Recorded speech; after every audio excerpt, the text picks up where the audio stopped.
जदि चारिटा पुआ हम मन अच्छे बड़ पुआ तोर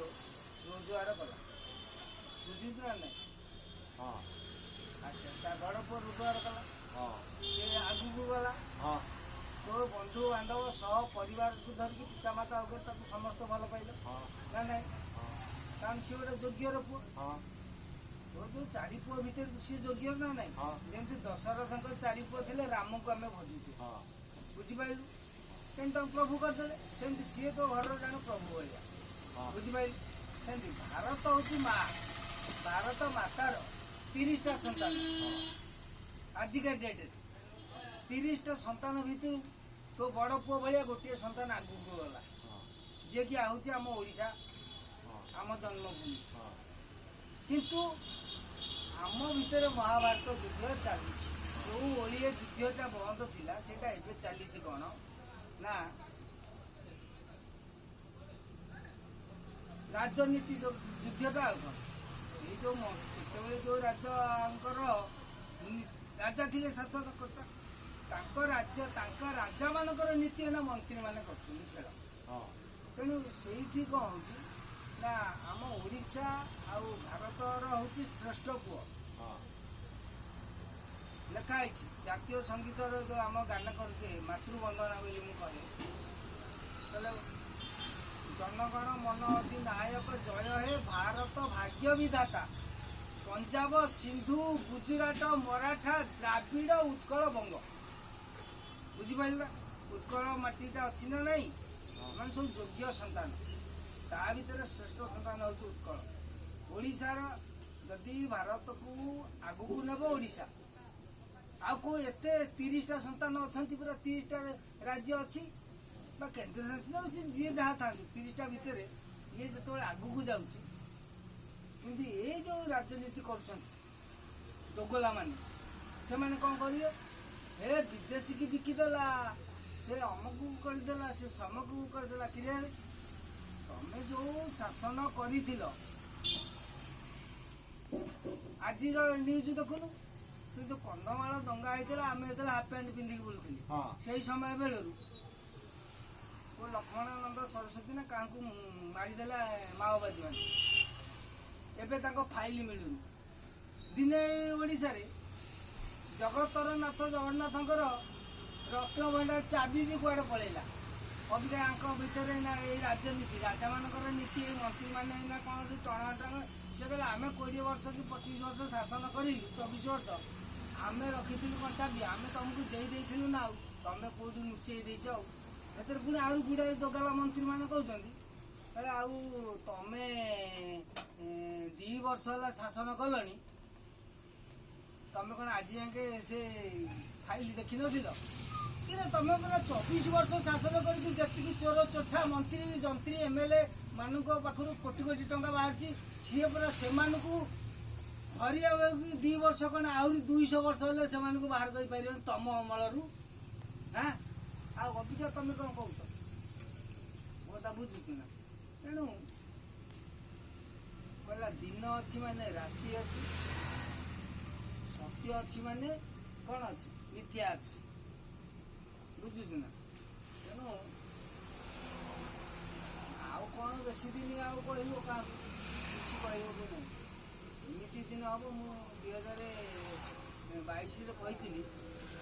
जो गेरुआ नेलिया नालिया धड़ा सब मागु नी आम बड़ी श्रीक्षेत्र में कौन भाई आई मुझे ए रंग रहिले है रंग दिने से गेरुआ कलर है पद्म कलर पद्मर जो रूप कलर पद्म कमिया कलर पद्म कलर को कहीं जान तादेह कौ कौ रंग मिसिले पद्म रंग आसो सेटा से रंगवाला को पचारे सी कह तेणु अबिका राजनीति रे जो भाया सब प्रकार मोड़ हो चाहूना जे भारत सर्वश्रेष्ठ हेउ ओडिशा भी उच्च पद पाऊ कंकड़ा प्रकृति जड़े जब चढ़ी पलू गोटे कंकड़ा आर कंकड़ा कौन कथा भिड़ी दे सी ये आम बुझे भिड़ी दौचे ना सी भावती कौन ना ये गाते आम पढ़ी समस्त गोटे ପାତ୍ର ଭିତରେ ଅଛେ ଆମେ ଏଇଠୁ କେମିତି ମୁକ୍ତି ପାଇବା ତା ଗୋଡ଼କୁ ଧରିକି ସିଏ କହିଲା ସିଏ ଉଠିଗଲାଣି ମୁଁ ଯାଉଛି ତାକୁ ତା ଗୋଡ଼କୁ ଧରିକି ଉଠିଯିବି ଆଉ କିନ୍ତୁ ତାର ଷ୍ଟ୍ରେନ୍ଥ କେତେ ସେ ଖସି ପଡ଼ିବ 2 ଦିନ ଯାକ ଗଳି ପଡ଼ିବ ହେଲା ସେଇଭଳି ଗୋଡ଼ ଟଣାଟଣି ଚାଲିଛି ଦେଖ ଆଗକୁ କ'ଣ ହେଉଛି ହେଲେ ସର୍ବେ ହୋଇବେ କାର ନଥିବ ବେଦର ବିଚାର ବେଦରେ ଯାହା ଲେଖା ରହିଛି ସେ ବିଚାର ଆଉ ରହିବନି ଅଲେଖା ରହିବ ଯୋଉଟା ରହିଛି କହିଲେ ମୋର କୋଠଧନ ମୁକୁଳା ହେବ କୋଠଧନ ଅର୍ଥ କ'ଣ ଜାଣିଛୁ କୋଠଧନ କାହାକୁ କହନ୍ତି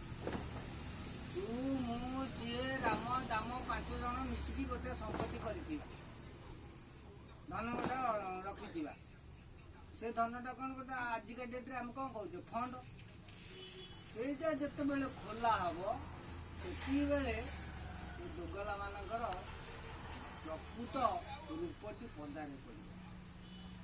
ହେଲା ସେ ବେଳଟା କେବେଠୁ ହବ କହିଲା 6 ଓଡ଼ିଶାର ଦେଶ 6 26 ବଙ୍ଗର ପ୍ରଦେଶ ବଙ୍ଗ ହେଉଛି ପରଦେଶ ସିଏ ଆମ ଓଡ଼ିଶାର ନୁହଁ ପରଦେଶ ପ୍ରଦେଶ ବୁଝିଲୁ ସେ ସବୁ ଆଗ ମୋଗଲ ଏମିତିକି ବା ପେଲିକିରି ନେଇଯାଇଥିଲା ଆମ ରାଜଧାନୀ କି କଲିକତା ବଙ୍ଗକୁ ତେଣୁ ଏଠି ଆଳୁ ଭାଇ ଆମର ନାଶ କଲେ ସେଠି ଆଳୁ ଦିଦି ମଧ୍ୟ ନାଶ କଲେ ସାରା ଜଗତ ଦେଖିଲ ନା ନାଇଁ ଆଉ ଅଛି କିଛି ଦୋଗଲା ମାନେ କହିବେ କି ଟାମ୍ପରିଂ କରିଦେଲେ ଭୋଟ ଆରେ ଭୋଟ କ'ଣ ମନ୍ତ୍ରୀ ଏମଏଲ୍ଏ ମାନଙ୍କର ସିନା ମାୟା ବହିଛି କହିଲା ସତ୍ୟ ଆଉ ମିଥ୍ୟା ଦଣ୍ଡ ଦଉଥିବ ଆଉ କ'ଣ କରୁଥିବ ମାନେ କ୍ଷମା କରୁଥିବ ସେଇଭଳିଆ ଯିଏ ସେ ରାଜା ହେଇପାରିବ ଆଉ ଯୁଧିଷ୍ଠିରଙ୍କ ଭଳିଆ ଧର୍ମରେ ଯଦି ଯିଏ ଚାଲିବ ସେ ରାଜା ହେଇପାରିବ ବା ଶାସନକର୍ତ୍ତା ହେଇପାରିବନି କାହିଁକି କହିଲା ଦଣ୍ଡୀ ବା ଶକ୍ତି ଯାର ଥାଇ ଭାଗବତ କହିଛି ସେ ପୁଣି କ୍ଷମା ଚରଇ ତେଣୁ ଦଣ୍ଡ ଦେଇପାରୁଥିବ ପୁଣି କ୍ଷମା ବି ଦେଇପାରୁଥିବ ସେ ଭଳିଆ ନା ଧର୍ମରାଜ ଏ ପୁଅ ତୁ ବାଟରେ ହଗିଦେଲୁ ନା ଆଉ ଯା ଆଉ ହଗିବୁନି ତାକୁ ଦଣ୍ଡ ଦେଲାନି ସେ ପଳେଇଲା ତା ଦିନ ଆସିକି ହଗିଲା ତୁ ଆଜି ହଗିଛୁ ଆଉ ହଗିବୁନି ଇଏ ହେଉଛି ଧର୍ମ ବିଚାର କିନ୍ତୁ ଦୁର୍ଯୋଧନ ବିଚାର କ'ଣ ତୁ ବାଟରେ ହଗିଲୁ ନା ହଉ ଶୁଣୁ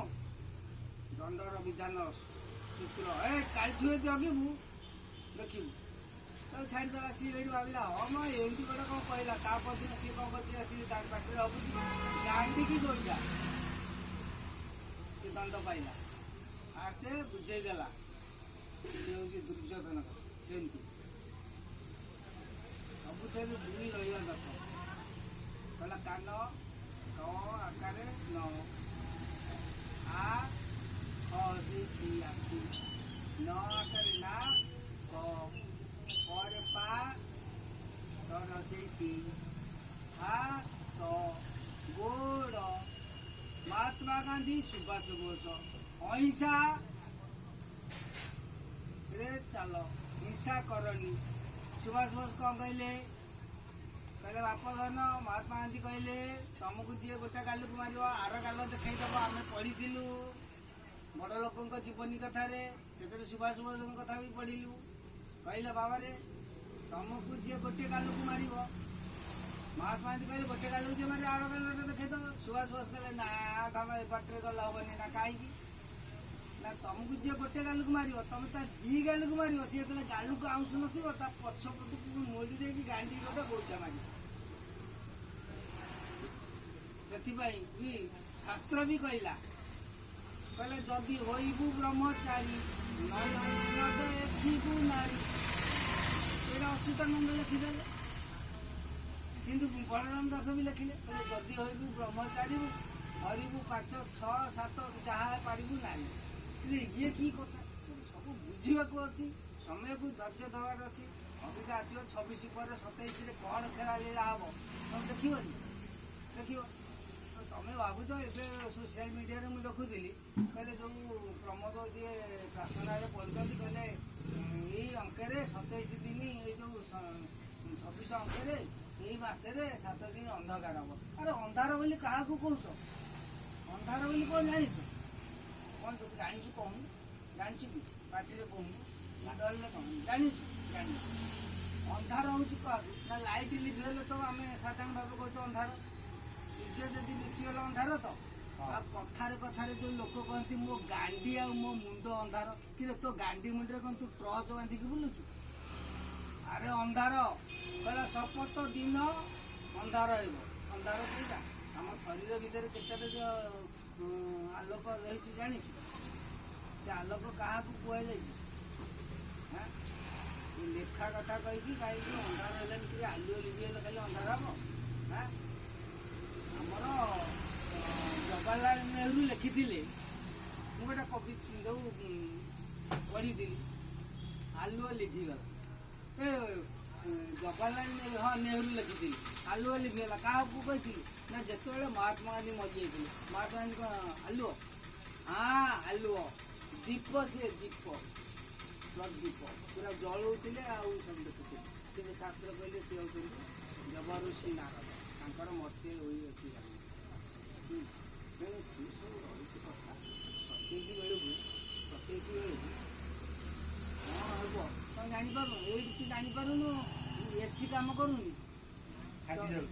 45, 46, ଆରେ 65 ଡିଗ୍ରୀ ହବ ଟେମ୍ପରେଚର। ମନେ ରଖ, ଖାଲି ସମ୍ଭାଳି ପାଇଲେ ହେଲା। ବାପା ସାଧାରଣ ଲୋକର ଅସାଧାରଣ ବାଣୀ ଆଣିଛି ମୁଁ ସେଇଠୁ ଛାଣି। କୋଉଠୁ ଛାଣିଛି ସେତେବେଳେ ଦେଖିବନି। ଦମ ଅଛି ଯଦି ଦେଖ। ହେଲା ବେଳ ଥାଉ ବନ୍ଧ ବାନ୍ଧରେ ଧନ ଆଉ ନାହିଁ, ଉଡ଼ିକି ରଖିବ ବି। ଆଉ ଅଧିକ କ'ଣ ଟିକେ ଗରମ ହେଇଗଲା କି ଏସି ଲଗେଇଦେବା, ସେ କୁଲର ଲଗେଇଦେବା, ସେ ଇଏଟା ଲଗେଇଦେବା, ସବୁ କହିଦେଉଛ। ହେଲା ବିଜ୍ଞାନର ଯନ୍ତ୍ର ଦେଲେ କାମ କରିବନି, ସେ ତ କୋଉ ଏସି ଲଗେଇବୁ? କିଛି କାମ କରିବନି। ହେଲା କହିଲେ ପଞ୍ଚ ପ୍ରକୃତି ବାୟୁ, ଜଳ, ଅଗ୍ନି, ସ୍ଥଳ, ଆକାଶ,